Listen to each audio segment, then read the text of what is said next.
안녕하세요, 안태환입니다. 오늘은 건물을 매입하거나 새로운 임차인을 봤을 때 현장에서 자주 듣게 되는 부동산 실전 용어에 대해서 이야기해볼까 합니다. 예를 들어 이런 상황을 겪어보신 적 있으실까요? 이 건물이 왜 이렇게 수익률이 높지?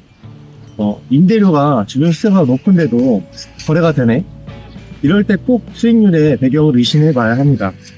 리스백, 렌트프리, MOC, NI 같은 용어들을 정확히 알아두시면 겉으로 보이는 숫자에 속지 않고 현실적인 투자 판단을 할 수 있게 됩니다. 먼저 세일 앤 리스백입니다.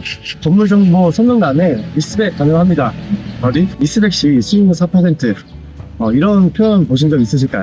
리스백은 건물 소유자가 건물을 매각한 뒤 그 건물에 다시 임차인으로 들어가는 기술입니다. 쉽게 말해 건물주는 건물을 팔고 성금을 확보하면서도 기존처럼 그 자리를 계속 사용하는 조건으로 임대를 맺는 것이죠.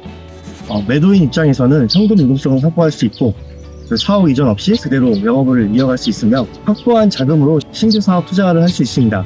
반대로 매수인 입장에서는 공시 걱정 없이 바로 임대 수익이 발생하고 일정 기간 동안 안정적인 수익이 보장된다는 장점이 있습니다. 하지만 주의할 점이 있습니다. 매도인이 매각가를 높이기 위해 시세보다 높은 임대료를 책정해서 리스백을 계약을 맺는 경우에는 표면 수익률은 높아 보일 수 있지만 임대기간이 만료된 후에는 그 임대료 수익으로 다시 임차인을 구하기 어려워질 수 있다는 점입니다. 그래서 리스백 조건이 붙는 매물이라면 현재 임대료가 주변 시세와 비교해 적당한 수준인지 꼭 확인을 해보셔야 합니다. 고수익률이라는 말만 믿고 현혹돼서는 안 됩니다. 이 리스백과 함께 자주 언급되는 것이 마스터 리스인데요. 매도인이 리스백으로 다시 돌아온 후에 그 공간을 직접 사용하는 대신 다른 사람에게 재임대를 해서 수익을 극대화하는 방식도 가능한데요. 이때 사용하는 방식이 바로 마스터 리스입니다.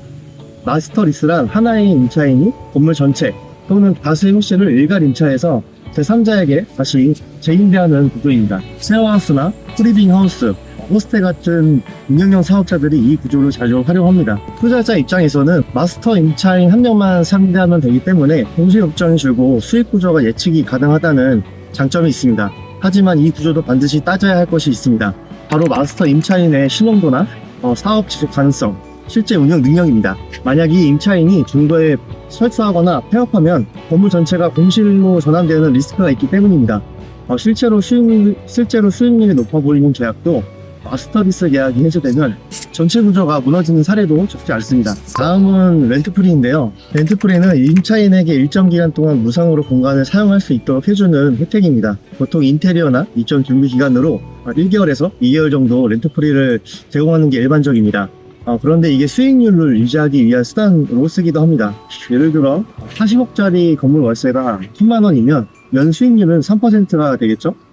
그런데 실제 계약은 월세 800만원으로 진행을 하면서 4개월 렌트프리를 제공했다면 임차인 입장에선 실제 월세가 낮아지면 계약서에는 800만원으로 그대로 적혀 있어서 표면 임대 수익은 유지되게 됩니다.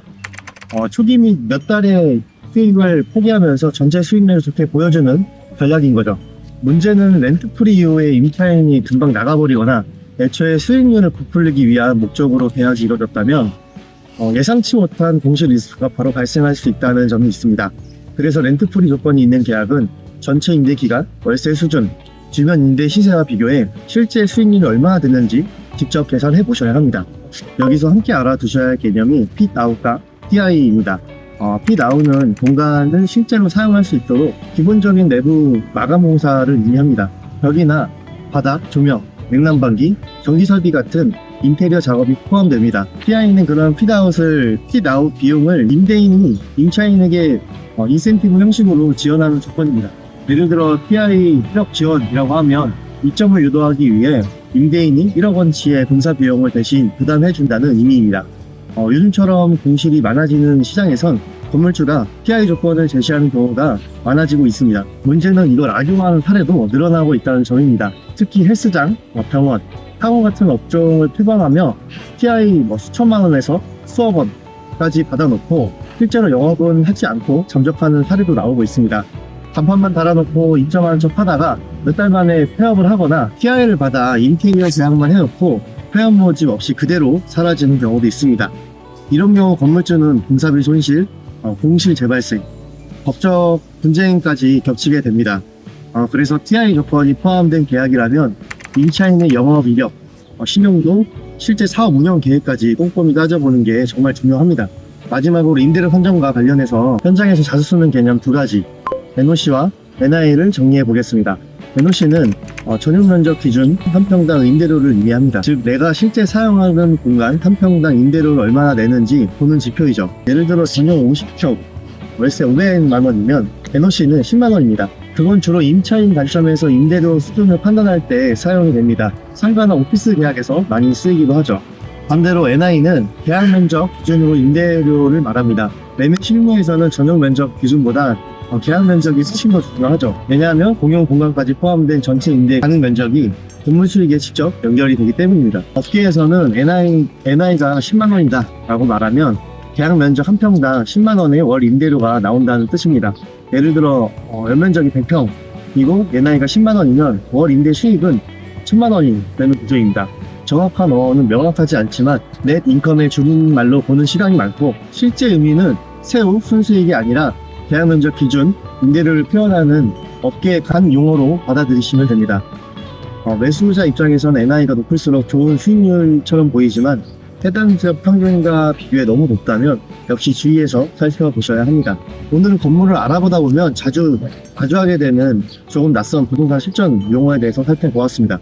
이 개념이 알고 계시면 단순히 수익률 숫자에 크지 않고 건물 진짜 수익 구조와 위험 요소까지 판단할 수 있게 됩니다.